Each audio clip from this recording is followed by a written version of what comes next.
Damien, on va commencer cet après-midi. Avant de voir le programme d'ailleurs dans un instant, moi j'ai une question toute simple. Tu es le personnage incontournable dans l'intelligence artificielle en France, dans le monde des startups, je te vois partout.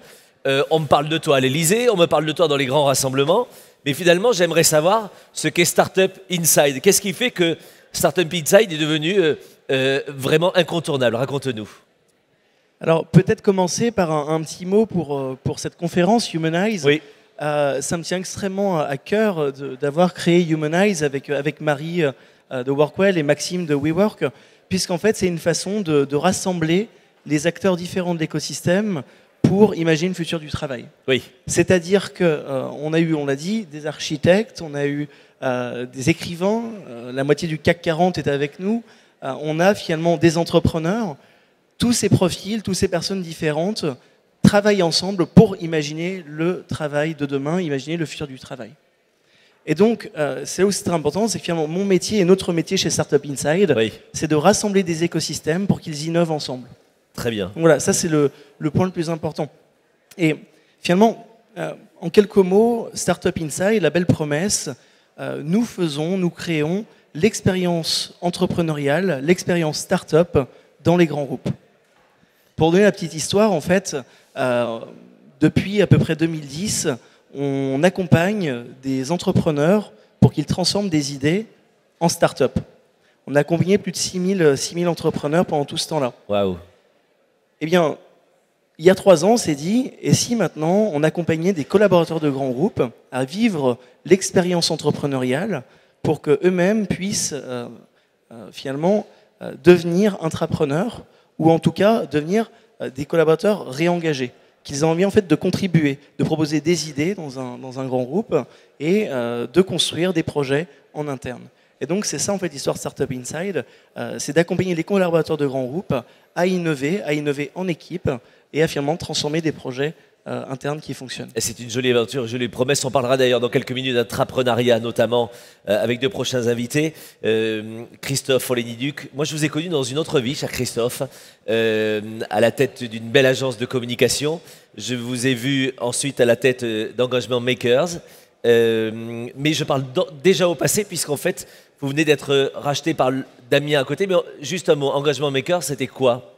Alors, et c'est quoi? Effectivement, on s'est connus sur des belles scènes, dans des grandes entreprises, dans le Exactement. cadre de fusions parfois un peu compliquées ou de projets de transformation ambitieux. Et Oui.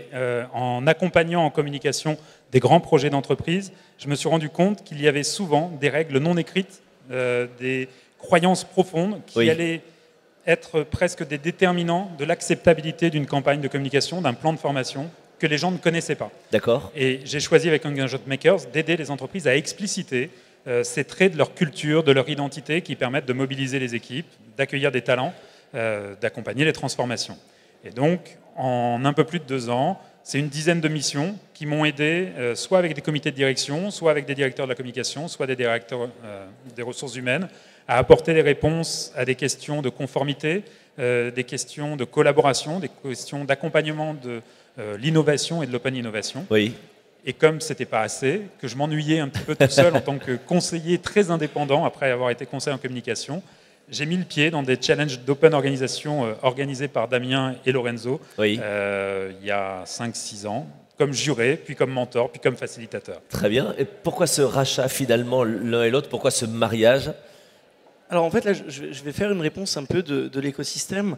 On parle beaucoup des startups. Oui. Mais ce qui est intéressant, c'est comment faire pour que les startups deviennent beaucoup plus grandes, pour créer des scale-up et pour faire que l'écosystème devienne beaucoup plus mature. Bien sûr. Et bien en fait, il faut encourager les startups françaises à, entre guillemets, se racheter entre elles et au final créer de futurs champions internationaux dans leur domaine.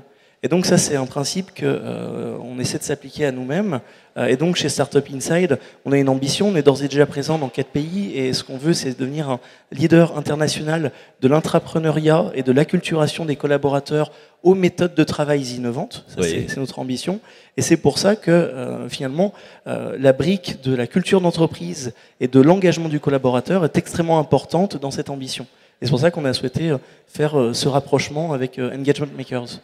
Très bien. Le rachat, oui. Si je peux compléter, effectivement, cette brique, pour moi, elle était importante à apporter à Startup Inside, mais surtout qu'on mette en œuvre, qu'on propose des expériences dans lesquelles les collaborateurs peuvent vivre cette culture spécifique, qu'on ne se contente pas finalement d'afficher des valeurs sur les murs de l'entreprise. Des entreprises le font très bien. Frédéric ou Jean-Claude, juste avant le déjeuner, nous en ont parlé et ils sont consistants et cohérents dans la manière de communiquer sur les valeurs. Oui. Dans d'autres cas, c'était surtout du déclaratif. Ce que l'on fait en tout cas, c'est de proposer des expériences qui sont inspirées du Lean Startup, qui sont inspirées du Design Thinking, qui sont inspirées de méthodes qui réussissent aujourd'hui aux entreprises innovantes, Oui. que l'on soit dans l'idéation, qu'on soit dans la collaboration, et de le proposer au plus grand nombre, avec des programmes qui parfois sont sur la durée, avec des événements ponctuels, mais sur un certain nombre de thèmes qui nous tiennent à cœur, dont le futur du travail. On va parler d'indépendants, on va parler de freelance, on va parler d'intrapreneurs, on va parler de comment on connecte les collaborateurs. Tout ça, ce sont des convictions que nous partageons avec Damien et Lorenzo. Et je peux témoigner parce que j'ai l'habitude d'animer depuis 25 ans des événements, mais avec vous, il y a quelque chose de fascinant, c'est que vous nous tirez vers le haut, vous nous bousculez en permanence. Pour moi, c'est un réel plaisir et je sais que pour le public aussi. Je vous ai croisé sur d'autres événements, vous travaillez vraiment aussi sur le contenu, vous portez ces événements à bras le corps, donc merci pour ça. Et vous les portez parce que vous avez aussi une conviction, c'est de nous faire partager votre vision. Et puisqu'on parle de travail aujourd'hui, Damien, c'est quoi la vision finalement du futur du travail ? Alors, la vision du futur du travail, pour moi, elle est finalement très horizontale et Oui. elle fait référence aux communautés. On est ici chez WeWork, qui est une grande communauté qui rassemble des acteurs très différents. Il y a des grands groupes chez WeWork, il y a des entrepreneurs, il y a des freelances. Ce sont des gens donc, au profil complètement différent et qui finalement travaillent ensemble. Donc déjà, il y a cette notion de communauté. Enfin, le futur du travail, le point principal, c'est que pour moi, il est multidimensionnel. La première dimension du futur du travail, on va parler d'espace de travail, on va parler de lieux. Oui. Finalement, le futur du travail, c'est repenser les lieux, et WeWork en a un bon exemple.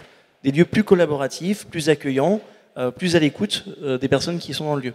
Ensuite, le deuxième point, il est extrêmement important, et là on va peut-être toucher la notion finalement de smart entreprise, pour le futur de l'entreprise, c'est comment on va intégrer la technologie dans le futur du collaborateur.